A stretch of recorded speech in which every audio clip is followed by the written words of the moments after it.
नमस्कार, मैं हूं श्वेता सिंह। शाम के 7 बजे हैं। शुरू करते हैं खबरों का हमारा नया बुलेटिन देश तक। देश तक की शुरुआत दिल्ली से, जहां सुप्रीम कोर्ट के फैसले के बाद भी दिल्ली के बॉस को लेकर घमासान जारी है। अब तलवार अफसरों के ट्रांसफर पोस्टिंग पर खींची है। दिल्ली के उप मुख्यमंत्री मनीष सिसोदिया ने इसे लेकर एक बार फिर कोर्ट जाने की धमकी दी।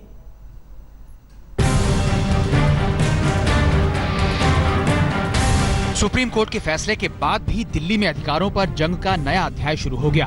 अब अफसरों के ट्रांसफर पोस्टिंग को लेकर घमासान शुरू हो गया है। अफसरों के फाइल लौटाए जाने से तिलमिलाए दिल्ली के उप मुख्यमंत्री ने सर्वोच्च अदालत का अपमान बताते हुए कहा कि वो फिर से कोर्ट जाने को तैयार हैं। इस आदेश के बाद जो कल आदेश आया है, जिसमें साफ साफ लिखा हुआ है कि एलजी के पास यानी केंद्र के पास में सिर्फ 3 सब्जेक्ट की फाइलें जाएंगी, 3 सब्जेक्ट देखेंगे और दिल्ली सरकार को ट्रांसफर कोई भी सब्जेक्ट पे डिसीजन एलजी साहब नहीं लेंगे। उसके बावजूद अगर एलजी साहब सर्विस की फाइल साइन करेंगे तो क्या एलजी साहब जानबूझ के संवैधानिक पीठ के आदेश की खुलेआम अवमानना करेंगे? खुद को दिल्ली का बॉस मानते हुए मुख्यमंत्री केजरीवाल ने दिल्ली के विकास के लिए सभी को मिलजुल कर काम करने की नसीहत भी दी। सुप्रीम कोर्ट के फैसले को लेकर एलजी से मिलने के लिए वक्त भी मांगा। कल जो सुप्रीम कोर्ट का ऑर्डर आया है, हम उस ऑर्डर का स्वागत करते हैं। उस ऑर्डर में काफ़ी हद तक दिल्ली के स्टेटस को क्लियर किया गया है कि दिल्ली का स्पेशल स्टेटस है और सबको मिलके अब दिल्ली के विकास के लिए काम करना चाहिए। नए घमासान पर केंद्रीय मंत्री अरुण जेटली ने दिल्ली सरकार को आईना दिखाने में देर नहीं लगाई। अपने ब्लॉग में जेटली ने लिखा, सुप्रीम कोर्ट ने कुछ मुद्दों पर स्पष्ट तौर पर कुछ नहीं कहा है, इसलिए इसे कोर्ट का किसी एक पक्ष के लिए विशेष झुकाव या समर्थन नहीं माना जाना चाहिए। जाहिर है सुप्रीम कोर्ट के फैसले के बाद भी सालों पुरानी ये जंग इतनी आसानी से थमने वाली नहीं। दिल्ली किसकी है, दिल्ली का बॉस कौन है, ये सवाल फिलहाल हवा में तैरते रहेंगे, क्योंकि मामला अधिकारों के साथ अहम का भी हो गया है। मणिदीप शर्मा के साथ आशुतोष मिश्रा, दिल्ली आज तक। दूसरी खबर भी दिल्ली से, जहां जेएनयू में 2 साल पहले देश विरोधी नारेबाजी के आरोप में उमर खालिद के निष्कासन की सजा को बरकरार रखा गया है और पूर्व छात्र संघ अध्यक्ष कन्हैया कुमार पर 10,000 का जुर्माना भी बरकरार रहेगा।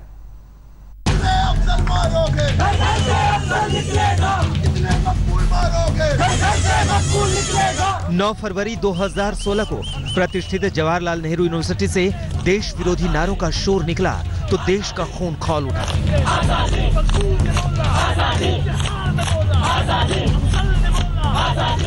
आरोपों के घेरे में यूनिवर्सिटी के ही छात्र उमर खालिद का चेहरा दिखाई दिया और बाद में जांच के बाद उमर खालिद को विश्वविद्यालय ने सत्र के लिए निष्कासित तक कर दिया था। अब जेएनयू की उच्च स्तरीय जांच समिति ने उमर खालिद के निष्कासन की सजा को बरकरार रखा है। उमर खालिद के साथ साथ तत्कालीन जेएनयू छात्र संघ अध्यक्ष कन्हैया कुमार पर भी 10,000 रुपए जुर्माने की सजा को उच्च स्तरीय जांच कमेटी ने सही ठहराया है। मामला 9 फरवरी 2016 का है, जब कुछ छात्रों ने जेएनयू कैंपस में 2001 में संसद हमले के मास्टरमाइंड अफजल गुरु की फांसी की निंदा की थी। उमर खालिद ने कथित तौर पर भारत विरोधी नारे लगाए थे। घटना के 3 दिन बाद ही कन्हैया कुमार को गिरफ्तार कर लिया गया था। 26 अप्रैल 2016 को यूनिवर्सिटी की जांच में 21 छात्रों को अनुशासन तोड़ने का दोषी पाया गया था। हालांकि दिल्ली हाईकोर्ट ने अक्टूबर 2017 में जेएनयू के इस आदेश को रद्द कर दिया था। अब जेएनयू की हाई लेवल जांच कमेटी ने उमर खालिद के निष्कासन और कन्हैया कुमार के जुर्माने को बरकरार रखकर ये संदेश दे दिया है कि देश विरोधी गतिविधियों को कतई बर्दाश्त नहीं किया जाएगा। दिल्ली से स्मिता ओझा के साथ आज तक ब्यूरो। चलिए देश के दूसरे हिस्से की ओर चलते हैं। हम उत्तराखंड और हिमाचल प्रदेश की बात करते हैं, जहां भारी बारिश और टूटते पहाड़ों ने कोहराम मचा रखा है। उत्तराखंड में बद्रीनाथ हाईवे घंटों बंद रहा तो डोईवाला में आपदा से निपटने के लिए कंट्रोल रूम बनाया गया है।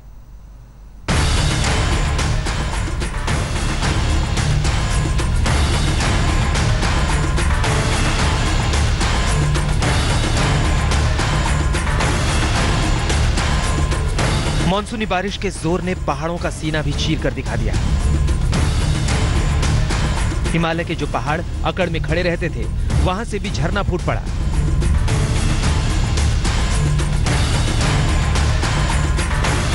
कहीं रास्ता बंद तो कहीं लैंडस्लाइड से दहशत में इलाके के लोग। सबसे बुरे हालात उत्तराखंड और हिमाचल प्रदेश के हैं। उत्तराखंड में रुक रुक कर लगातार बारिश हो रही है, जिससे जोशीमठ के आगे बद्रीनाथ हाईवे 12 घंटे तक लैंडस्लाइड की वजह से बंद रहा। हिमाचल के चंबा जिले में भी हाईवे पर पहाड़ से अचानक झरना फूट पड़ा। जगह जगह भूस्खलन से रास्ता बंद है। उत्तराखंड में देहरादून और ऋषिकेश इलाके में आपदा से निपटने के लिए कंट्रोल रूम बनाया गया है। मानसून सीजन को देखते हुए 15 जून से तहसील में हमने जो हमारा आपदा कंट्रोल रूम है उसको संचालित कर दिया है। उसमें 24/7 हमारी उसमें ड्यूटी लगी हुई है। ऋषिकेश में गंगा के किनारे बसी बस्तियों को भी खाली करने के निर्देश दे दिए गए हैं। श्रीनगर में भी बारिश और बादलों का डेरा लगा है। आपदा प्रबंधन पूरी तरह से किसी भी आपात स्थिति से निपटने के लिए तैयार है, लेकिन हालात और तस्वीरों से संकेत साफ है कि फिलहाल सावधानी बरतने में ही समझदारी है। जोशीमठ से कमल नयन सिलोड़ी और चंबा से विशाल आनंद के साथ कृष्ण गोविंद कंसवाल, ऋषिकेश, आज तक। पहाड़ों से उतरकर आपको मैदानी राज्यों की ओर लिए चलते हैं, जहां उफान पर नदियों ने दहशत की लहर दौड़ा दी है। खासकर असम और बिहार में हालात ठीक नजर नहीं आ रहे।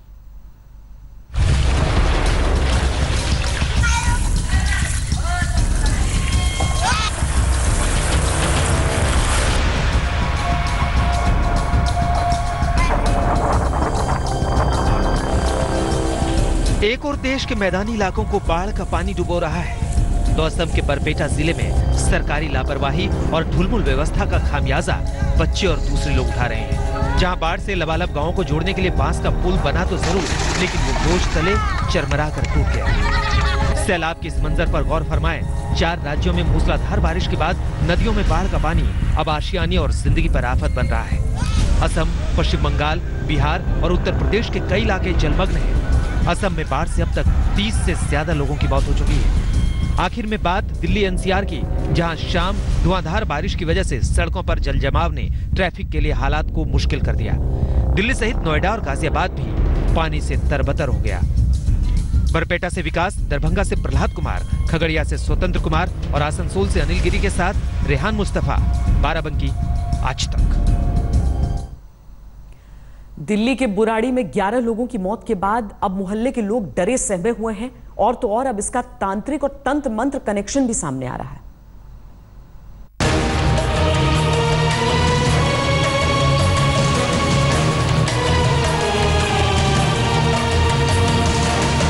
दिल्ली के बुराड़ी केस में 11 लोगों की मौत की गुत्थी से धीरे धीरे पर्दा तो हट रहा है, लेकिन गुत्थी पूरी तरह सुलझी नहीं है। अलबत्ता पास पड़ोस के लोगों में दहशत की लहर जरूर दौड़ रही है। आत्मा परमात्मा, मोक्ष और मौत की कहानी से जहां बच्चे डर रहे हैं, वहीं ऑटो वाले बुराड़ी जाने से मना कर रहे हैं। घबराहट टाइप की होती है, मतलब एक उसके लिए एक साधु संत के कारण ये सब कुछ हुआ। बुराड़ी में 11 लाशों का रहस्य अभी भी बरकरार है। तमाम लेवल पर पुलिस की इन्वेस्टिगेशन जारी है, लेकिन अभी भी यहाँ से कई अनयूजुअल चीजें बरामद हुई। यानी घटना के एक दिन बाद 1 जुलाई को पुलिस को छत के ऊपर एक टब मिला, इसके अलावा कुछ कपड़े मिले, कुछ और चीजें मिली। अब सवाल ये उठता है कि जिस वक्त ये घटना हुई उस वक्त ये तमाम चीजें मौजूद नहीं थी, जो जांच में बात सामने आई है, लेकिन अब एकाएक ये चीजें यहाँ पर कैसे पहुंच गई, इसकी पड़ताल की जा रही है। पुलिस के हाथ कुछ ऐसे वीडियो सबूत लगे हैं जिसे देखकर लगता है कि पूरा का पूरा परिवार एक साथ सामूहिक खुदकुशी की तैयारी में था। मामले से जुड़ी एक और थ्योरी सामने आई है। दिल्ली का भाटिया परिवार करीब 1.5 साल पहले उज्जैन गया था। एक चश्मदीद के मुताबिक पूरे परिवार ने उज्जैन के भृतहरि गुफा और गढ़कालिका क्षेत्र में तांत्रिक क्रियाएं की थी। जब तांत्रिक ने लाखों रुपए की डिमांड की तो भाटिया परिवार रुपए नहीं दे पाया, तो तांत्रिक ने उनके परिवार को पतन का श्राप दे दिया था। उस तांत्रिक ने उनसे कुछ पैसों की, कुछ राशि, धनराशि की कुछ डिमांड की होगी, की थी, तो वो परिवार उस समय इतना पैसा देने में सक्षम नहीं था। तो उस तांत्रिक ने चिढ़ के उनको कुछ श्राप वगैरह दिया था कि तुम्हारा पतन हो जाएगा। ये जी हाँ, जितनी मुंह उतनी बातें। इस पर पूर्ण विराम तभी लगेगा जब केस पर जमी रहस्य की सभी परतें खुल जाएंगी। उज्जैन से संदीप कुलश्रेष्ठ के साथ चिराग गोठी, दिल्ली, आज तक। देश तक में चलिए पटना। जहां तेजस्वी यादव ने फिर कहा है कि नीतीश कुमार की महागठबंधन में एंट्री मुमकिन नहीं है। हमारे चाचा खाली कुर्सी खेल रहे हैं। 4 बार वो व्यक्ति 4 साल में 4 सरकार बनाया, हर एक गठबंधन में वो शामिल हुए। बिहार का कोई ऐसी बड़ी पार्टी नहीं जिसके साथ उन्होंने हाथ नहीं मिलाया और धोखा नहीं दिया। देश के कई इलाकों में अफवाह और शक के आधार पर ही भीड़ कई लोगों की जान लेकर अपना फैसला सुना रही है, लेकिन त्रिपुरा के मुख्यमंत्री बिप्लब देब को इसमें विदेशी साजिश दिखती है। एक इंटरनेशनल चक्र है, उसके साथ जो सभी समय हमारे देश के सोच के विरुद्ध में रहता है, वो लोग इनको बहुत अच्छे से हैंडल करता है। तो मैं इसमें नहीं जाऊंगा कि आज पॉजिटिव में बोलना चाहता हूँ, नेगेटिव नहीं बोलना चाहता हूँ। और आप लोग को जानकारी ये सिर्फ त्रिपुरा में हुई, त्रिपुरा में तो ये लगभग ख़त्म हो गया। हमने 1-2 परिवार को 5-5 लाख रुपया आर्थिक मदद भी दी कि उस पूरा परिवार को दोबारा जीना है, रहना है। और सरकार इसमें साथ देता है, जनता की सरकार है। रिलायंस ने जियो का नया वर्जन जियो 2 लॉन्च किया है। जियो 2 में आपको व्हाट्सएप, फेसबुक और यूट्यूब की सुविधाएं मिलेंगी, वो भी मुफ्त। जियो 2 15 अगस्त से मिलना शुरू हो जाएगा। कीमत होगी 2,999। We're excited to bring to you a high-end model of the JioPhone, the JioPhone 2.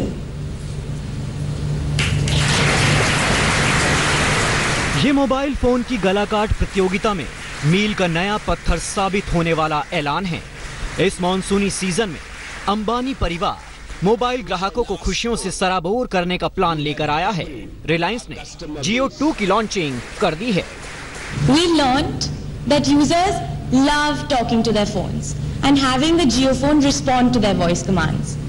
In fact, JioPhone users generate more than 20 crore voice commands every month, and this number continues to grow.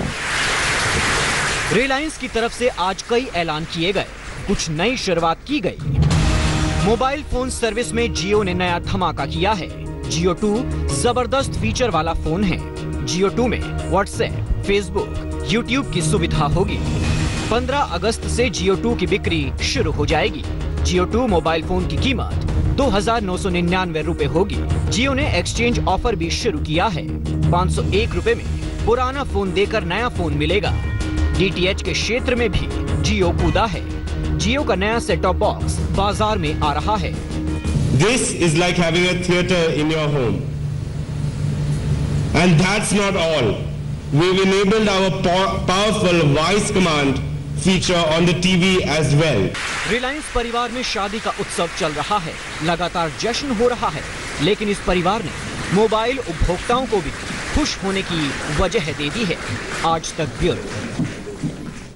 अब आपको दिखाते हैं एक अंडा खोर और अंडा चोर सांप जो 9 अंडे निकल गया, लेकिन उसके बाद लोगों की पकड़ में आया। जब उसे पकड़ा गया उसकी पूंछ से, तो एक एक करके सारे अंडे उगलता चला गया। 1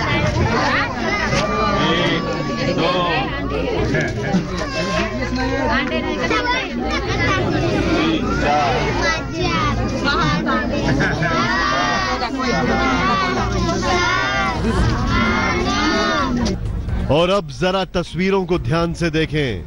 आपके सामने ये काउंटडाउन जो चला, ये था एक अंडा खोर नाग का, जिसने मुर्गियों के 9 अंडे निगल लिए। लेकिन इससे पहले कि वो उन्हें हजम कर पाता, उसे पकड़ लिया गया और फिर शुरू हुई उससे अंडे उगलवाने की ये कार्रवाई। पुणे के चंद्रपुर शहर के लोगों ने सर्प मित्र को बुलाया था, जिसने नाग को पूंछ से पकड़ा और उल्टा लटका दिया।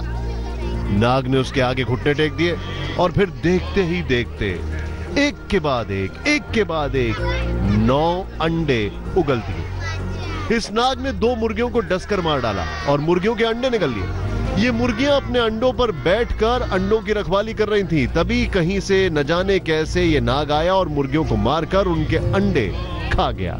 लेकिन जब सांप से अंडों की वसूली शुरू हुई तो इस तस्वीर को देखकर लोग दंग रह गए। वहां मौजूद लोग भी नाग के मुंह से निकल रहे अंडे गिनने लगे और इस अनोखे नजारे को देखकर हैरान थे। देश तक में आज के लिए इतना ही, लेकिन रोजाना शाम 7 बजे आपसे मुलाकात होगी। ब्रेक के बाद खेल की खबरें देखिए विक्रांत गुप्ता जी से।